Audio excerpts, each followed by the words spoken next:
ओम गुरुर्ब्रह्मा गुरुर्विष्णु गुरुर्देव महेश्वर गुरुर्साक्षात् परब्रह्म तस्मै श्री गुरुवे नमः।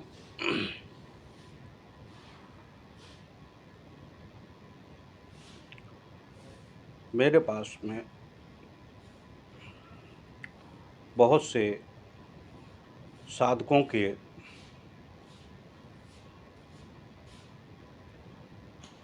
प्रश्न आ रहे हैं जिनका उत्तर देने में मुझे बहुत असमंजसता प्रतीत होती है। वो असमंजसता इस तरह की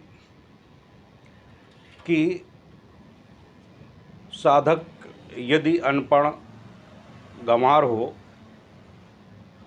बिना पढ़ा लिखा हो और उसमें बुद्धि विवेक ना हो तो उसको कुछ समझाया जा सकता है। जो व्यक्ति पढ़ा लिखा है, समझदार है, अच्छा बुरा का निर्णय ले सकता है, समझ सकता है, और यदि इस स्तर का व्यक्ति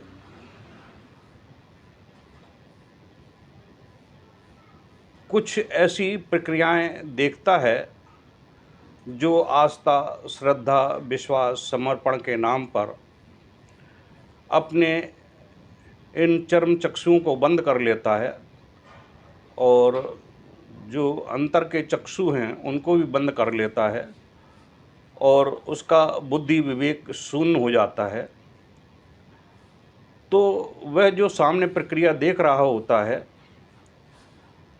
वह अगर गलत तरीके से भी प्रदर्शित की जा रही है तो उसको भी वह चमत्कार मानने लगता है और ऐसे कपोल कल्पित गुरुओं के चक्कर में फंसकर अपना जीवन बर्बाद करने के लिए तत्पर हो जाता है।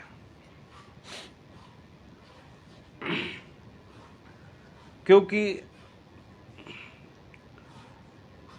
अध्यात्म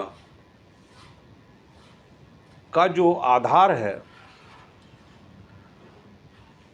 वो विज्ञान की कसौटी पर खरा उतरना चाहिए। अगर अध्यात्म विज्ञान की कसौटी पर खरा नहीं उतरता है तो वह पाखंड की श्रेणी में आ जाता है। और आज जो प्रक्रियाएं संपादित हो रही हैं वो 99% पाखंड की श्रेणी में आ रही हैं। जैसे मैं किसी का नाम का जिक्र नहीं करना चाहता हूँ। अब आप एक कल्पना करिए, क्या नारियल का जो पानी का जो फल होता है, क्या उसके अंदर 1 रुपये, 2 रुपये, 10 रुपये, 5 रुपये के सिक्के निकल सकते हैं? कल्पना करिए। जो कंपनियों में बनाए जाते हैं वो सिक्के उसके अंदर से निकल रहे हैं। अब आप ये समझिए कि उनको ये नहीं मालूम है कि एक हल्का सा ड्रिल करके, सुराख करके उसमें 50-100 सिक्के भर दिए जाएं और उसको बंद कर दिया जाए किसी केमिकल के द्वारा, और उसको बंद करके और उसमें चमत्कार दिखाने की प्रक्रिया की जाए, उसको किसी चीज़ से फाड़ा जाए और उसमें पैसे निकलें, तो उसको आप पारस पारत कहेंगे, पारसमणि कहेंगे, यानी पैसे को पारसमणि कहेंगे। तो पारसमणि का मतलब क्या होता है यह खुद उन्हें नहीं मालूम है, तो दूसरों को क्या बता सकते हैं? पारसमणि क्या चीज़ होती है ये खुद उन्हें मालूम नहीं है। पारसमणि जो पारे का संस्कार होता है, पारे से संस्कारित होकर नवें स्टेज में जाकर पारस पारद भिक्षुक पारद बनता है। भिक्षुक पारद को सोना खिलाया जाता है, सोने उसके संपर्क में लाया जाता है। जब सोना खाते खाते वह तृप्त हो जाता है तो ना उसके आकार में अंतर आता है, ना उसके वेट में यानी कि वजन में अंतर आता है। वह तृप्त अवस्था में भिक्षुक पारद तृप्त पारद बन जाता है। और यह तृप्त पारद की एक 9वीं स्टेज है। आपने सिद्ध सूत अगर सही ढंग से पढ़ा है, उसका विश्लेषण किया है, से सिद्ध सूत में यह जो 16 पद हैं, यह पूरा स्वर्ण बनाने की प्रक्रिया और स्वर्ण से सिद्ध सूत बनाने की प्रक्रिया यानी भस्म बनाने की प्रक्रिया का पूर्ण विवरण है। हम इसको पाठ करते हैं, यह पाठ करने की व्यवस्था नहीं है। यह केवल दरिद्रता को दूर करने के लिए, पारस पारद बनाने के लिए और भस्म बनाने के लिए है। और अंतिम स्टेज में इसमें दिखाया गया है कि अगर तीली के रोगन के बराबर इसकी भस्म को 1 किलो तांबे में को गलाकर अगर इसमें डाल दी जाए तो पलक झपकते सोने में कन्वर्ट हो जाती है। नागार्जुन ने यह प्रक्रिया बहुत ही बड़ी मुश्किल से सिद्ध की थी और नागा अर्जुन ने जो नाम इसका सिद्ध सूत रखा इन 16 पदों का, उसके पीछे भी एक रहस्य की प्रक्रिया है। तो मैं यह रहस्य की प्रक्रिया बाद में बताऊंगा। तो मैं अभी बात कर रहा था कि वह पारस मणि हैं। अब उन्होंने कहा कि 5 लाख गुरु मंत्र जाप करिए। आप गुरु मंत्र के 5 लाख नहीं, 10 लाख नहीं, 1 करोड़ मंत्र जाप कर लीजिए। गुरु मंत्र जाप करने से कुछ भी नहीं होगा, ना स्वर्ण प्राप्त होगा, ना आपको कोई साधना सिद्धि प्राप्त होगी, ना कुछ होगा। क्योंकि केवल गुरु मंत्र जाप करने से गुरु को सिद्ध नहीं किया जा सकता है। ये मनगढ़ंत कहानियाँ हैं, कपोल कल्पित कहानियाँ हैं। गुरु को केवल प्यार चाहिए, गुरु को केवल श्रद्धा चाहिए, गुरु को केवल विश्वास चाहिए, गुरु को केवल समर्पण चाहिए। अगर जिस साधक ने गुरु से प्रेम करने की प्रक्रिया सीख ली, जिस प्रकार से राधा ने कृष्ण से प्यार किया और कृष्ण ने राधा से प्यार किया, मीरा ने कृष्ण से प्यार किया, कृष्ण ने मीरा से प्यार किया, अगर इस प्रक्रिया में वह साधक कुछ ही मंत्र जाप करके अपने गुरु को सिद्ध कर लेता है तो वह अष्ट सिद्धि 9 निधि का दाता वैसे ही ज्ञाता और दाता बन जाता है। सारी रिद्धि सिद्धियाँ उसके हस्तगत हो जाती हैं और गुरु की कृपा से वह अल्पावित हो जाता है। यानी गुरु की जो सामर्थ्य शक्ति है, गुरु की जो सिद्धियाँ हैं, वह शिष्य के अंदर समाहित हो जाती हैं।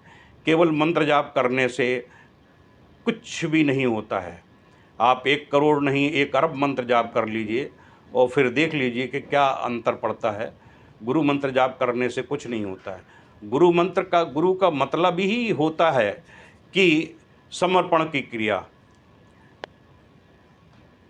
ना कोई गुरु इस बात को बता पाता है, ना कोई शिष्य इस बात को समझ पाता है कि गुरु और शिष्य का नाता क्या है। गुरु शिष्य का नाता पति पत्नी की तरह है।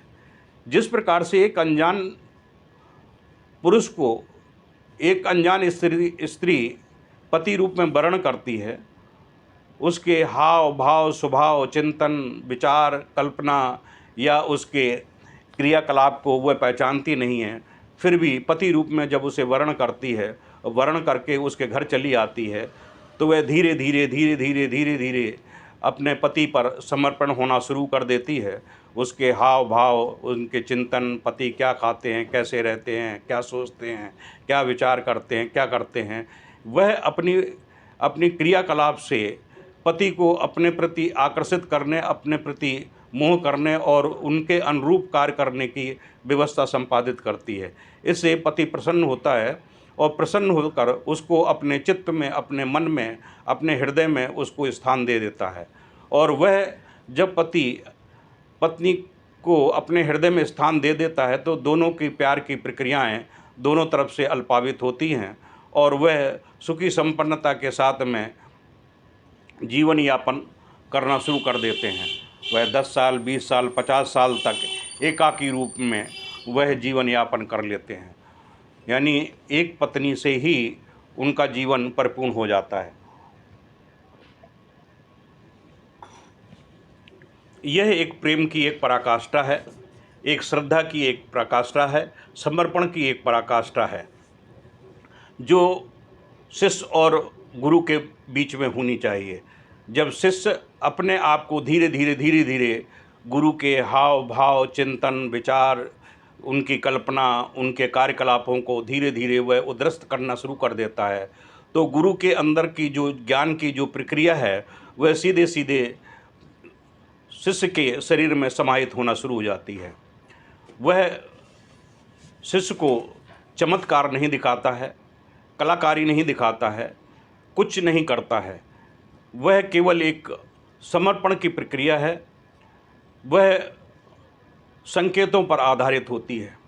जैसे मैंने अभी एक वीडियो आपको दिखाया है, वीडियो डाला है, आप देख लीजिए मेरे फेसबुक में, कि गुरुदेव प्रवचन कर रहे हैं और आरती कर रहे हैं, और एक साधिका है आरती करते करते नृत्य कर रही है, और मैं गुरु चरणों में बैठा हूँ, गुरुदेव स्टेज पर बैठे हुए आरती कर रहे हैं। अचानक ही मुझे ये ज्ञात होता है कि गुरुदेव कुछ विचलित से हो रहे हैं, यानी आरती कर रहे हैं लेकिन आरती के भाव में कुछ अंतर आ रहा है। मैं गुरुदेव के चेहरे की ओर देखता हूँ, और चेहरे के देखते ही गुरुदेव के अंदर जो भाव प्रकट हुए वह मुझे पूरी तरह से मालूम पड़ गए। आप देखें उस वीडियो में, मैं खड़ा हो जाता हूँ गुरु के पास में। गुरुदेव मेरे से कुछ नहीं कहते हैं, केवल अपना आरती का जो प्रकार है वो आरती में मस्त होकर सभी शिष्यों के साथ में आरती कर रहे होते हैं।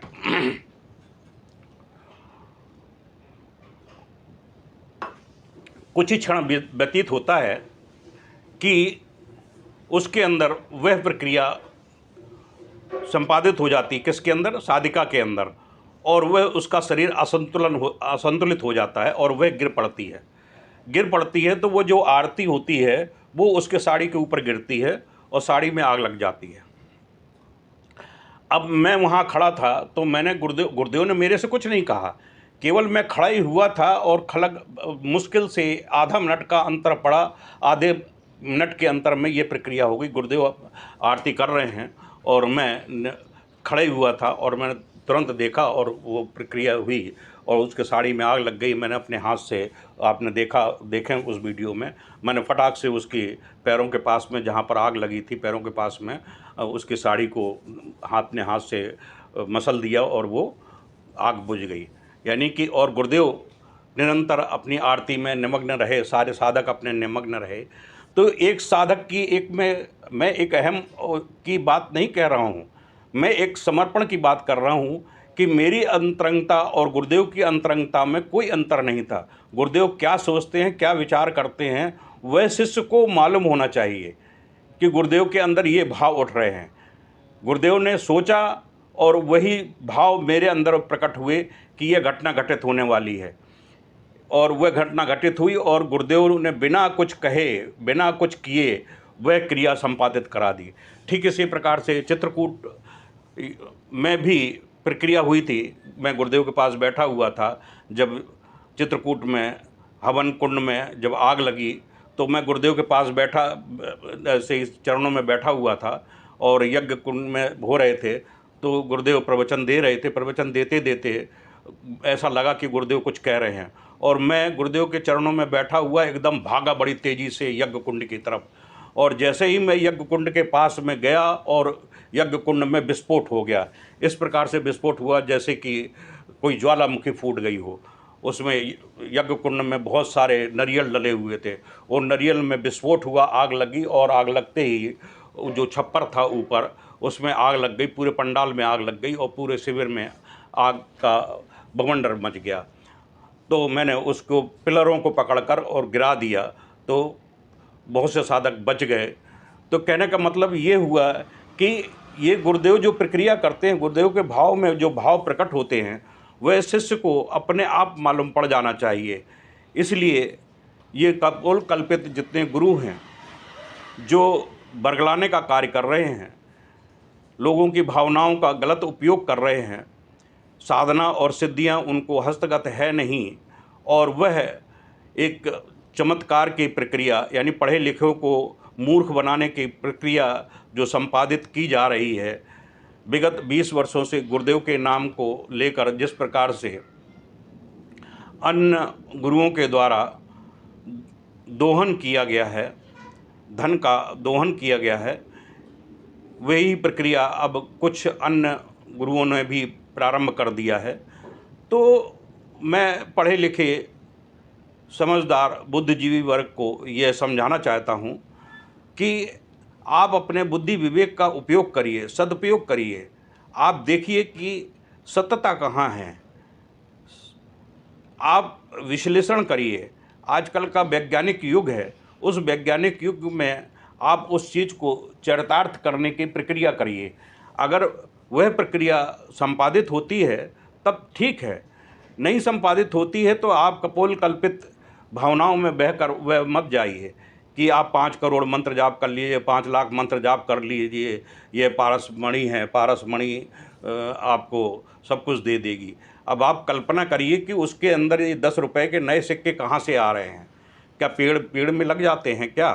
पेड़ में ही अंदर घुस रहे हैं? उसके अंदर आपने कोई प्रक्रिया की है तभी तो उसके अंदर वो पैसे गए। तो ये एक विश्लेषण का प्रभाव है। मैंने उसमें कमेंट्स डाला है, तो जो वहाँ बैठे हुए जो देख रहे हैं उनको ये समझ में नहीं आ रहा है कि ये क्या हो रहा है, तो उन चीज़ों को समझना चाहिए। तो मैं आज वही प्रक्रिया बताने जा रहा था कि यदि साधकों को अपने साधना क्षेत्र में उन प्रक्रियाओं को करना है तो आधारभूत व्यवस्था को पकड़ना चाहिए। आधारभूत व्यवस्था क्या है? आधारभूत व्यवस्था है क्रिया योग की। क्रिया योग है तब आप साधना की प्रारंभ अवस्था को पकड़ सकते हैं। अगर क्रिया योग की प्रारंभिक अवस्था नहीं है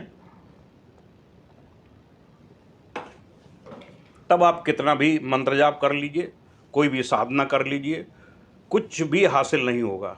अभी आज एक शिष्य ने मेरे से प्रश्न किया कि गुरुदेव क्या किसी देवी देवताओं से साक्षात्कार किया जा सकता है?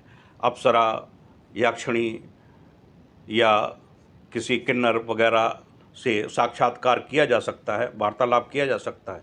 मैंने कहा हाँ संभव है, लेकिन उन्होंने पूछा किस प्रकार से? मैंने कहा क्रिया योग एक ऐसी योग प्रक्रिया है जिसके अंदर से हमारे ये चर्म चक्षु हैं मन के अधीन होकर कार्य करते हैं। मन जो कहेगा वही ये कार्य करेंगे, अगर मन नहीं कहेगा तो ये कोई कार्य नहीं करेंगे।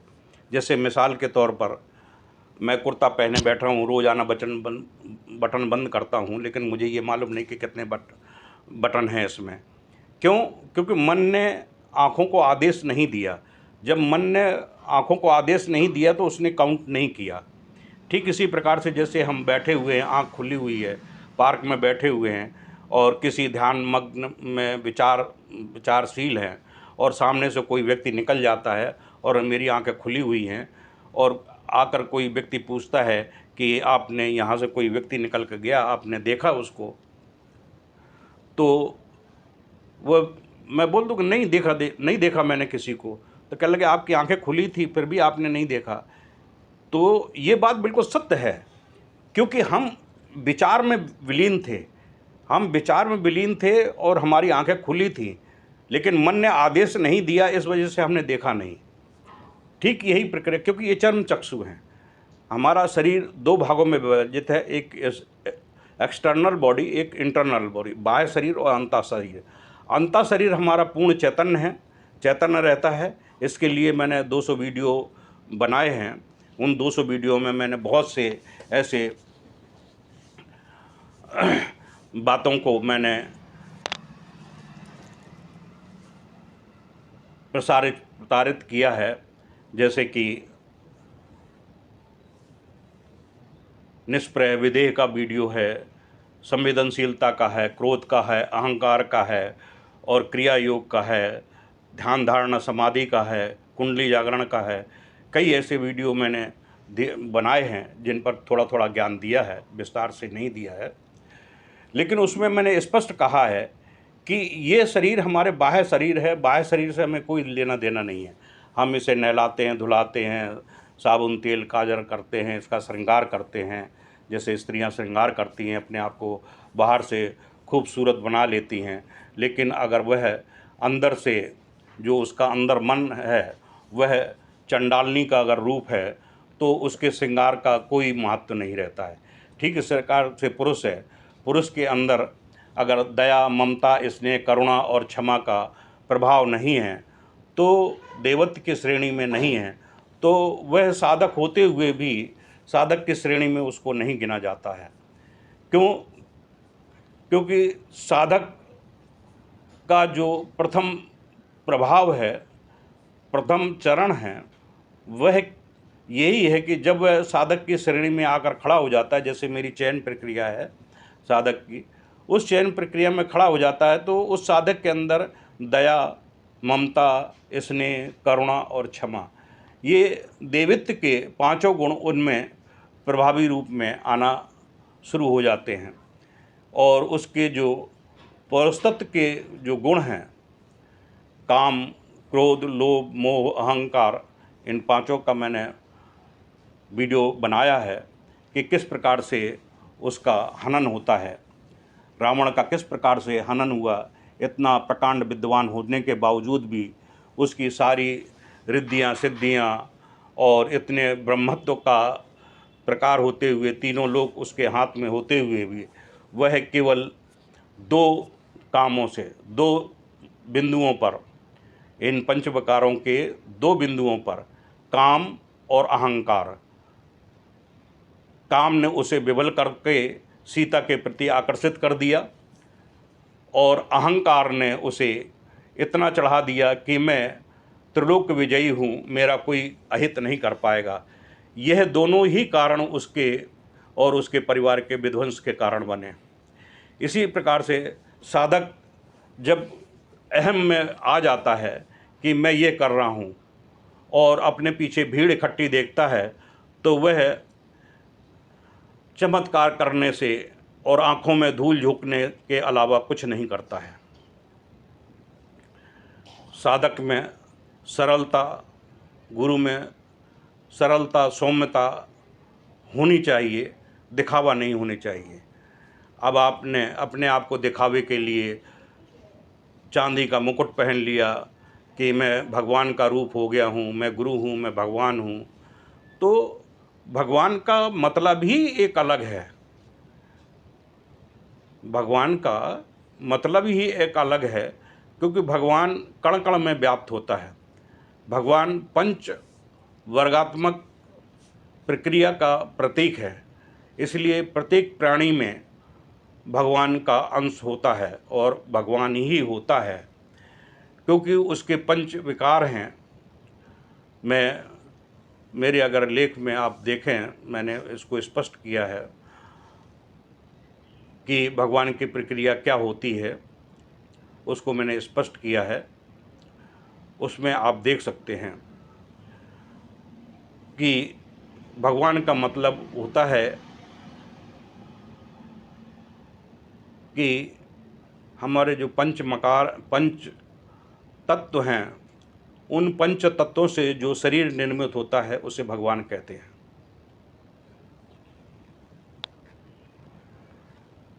और यही पंच तत्व में एक आत्मा नाम की जो चेतन अवस्था लिए हुए प्राणत्व की स्थिति ब्रह्म से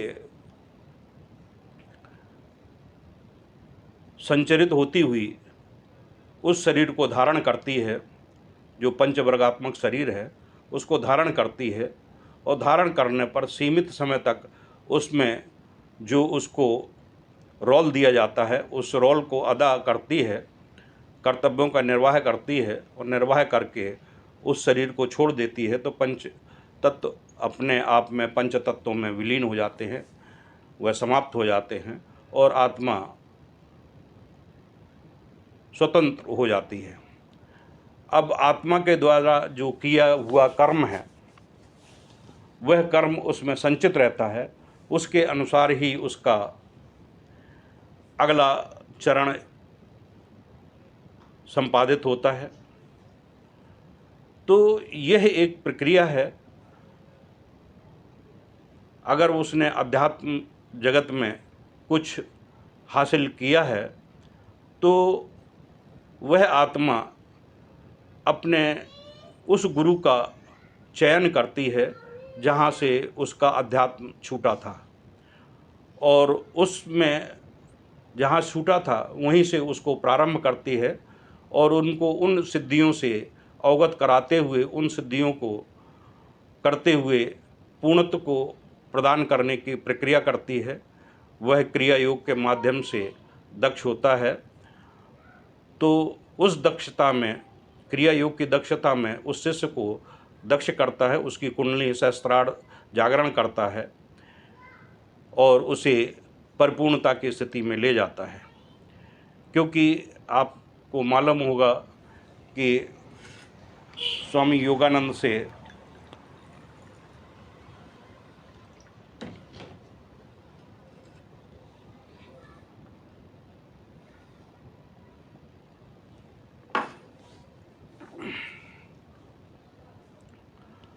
क्रिया योग ऐसे विद्वानों ने सीखा, अब मैं उनका जिक्र नहीं करना चाहूँगा। मैं आइंस्टीन की एक व्यवस्था बताता हूँ। आइंस्टीन ने अपनी जीवन कथा में लिखा है लास्ट में, यदि मुझे जीवन जीने का और क्षण मिलता तो मैं भारतवर्ष में जाकर क्रिया योग को सीखता, जिससे पूर्णत्व को प्राप्ति होती है। क्योंकि मैंने जो जीवन में अनुसंधान किया है वह संहार की ओर जाता है। महात्मा गांधी ने भी योगानंद से क्रिया योग सीखकर वह क्रिया को संपादित किया, जिससे अहिंसा के बल पर उन्होंने भारत को स्वतंत्र कराने में सहयोग प्रदान किया। ये अलग बात है कि उन्होंने अपने मन को गलत तरीके से स्थापित किया और उसका रिजल्ट भी गलत निकला। मैं उन चीज़ों पर नहीं जाना चाहता हूँ। तो मैं साधक को यह बताना चाहता था कि आप सतर्क रहिए, सावधान रहिए, और श्रेष्ठ अगर गुरु प्राप्त होता है उसकी शरणागत मत छोड़िए। आपको यह मालूम होना चाहिए कि इस समय चमत्कार दिखाकर अपने पीछे लगाने की प्रक्रिया बहुत से लोग करते हैं। अब आप ये जानिए कि जिस व्यक्ति ने एक दिन भी साधना संपन्न नहीं की हो, एक भी अनुष्ठान की प्रक्रिया का उसे ज्ञान ना हो, क्या वह एक दिन में तारा साधना सिद्ध कर लेगा? कदापि नहीं। यह पोस्ट ग्रेजुएट की साधना है। क्या आप बिना पढ़े लिखे, बिना 5वीं क्लास यानी कि MA BA किए हुए, क्या आप PhD की क्लास को ज्वाइन कर सकते हैं? अगर पढ़े लिखे समझदार हैं तो उसका उत्तर आप अपने आप में निकाल लीजिए। जितनी भी महाविद्याएं हैं, 10 महाविद्या, वह PhD लेवल की हैं। क्या आपने हाई स्कूल पास किया है, हाई स्कूल का स्पिरिचुअल एजुकेशन प्राप्त किया है, इंटर का स्पिरिचुअल एजुकेशन प्राप्त किया है, BA का स्पिरिचुअल एजुकेशन प्राप्त किया है, MA का स्पिरिचुअल एजुकेशन प्राप्त किया है, तभी आप PhD की साधनाएं संपन्न कर सकते हैं, महाविद्याएं जैसे साधनाएं कर सकते हैं। और वीडियो बनाए जा रहे हैं कि मैंने एक दिन पहली बार मैं साधना बैठी, गुरु के सानिध्य में साधनाएं की और मुझे तारा ने यह सोने का सिक्का प्रदान किया। गलत है। इस प्रकार से साधकों को भ्रमित नहीं करना चाहिए। एक दिन में या पहली बार में साधनाएं इस प्रकार से किसी को सिद्ध नहीं होती हैं। जिसको क्रिया योग का ज्ञान नहीं है, क्रिया योग में दक्षता नहीं है, कुंडलिनी का ज्ञान नहीं है, महाविद्याओं की प्रक्रियाओं का ज्ञान नहीं है, योगिनियों का ज्ञान नहीं है, उनको क्या महाविद्या सिद्ध हो जाएंगी? कदापि नहीं।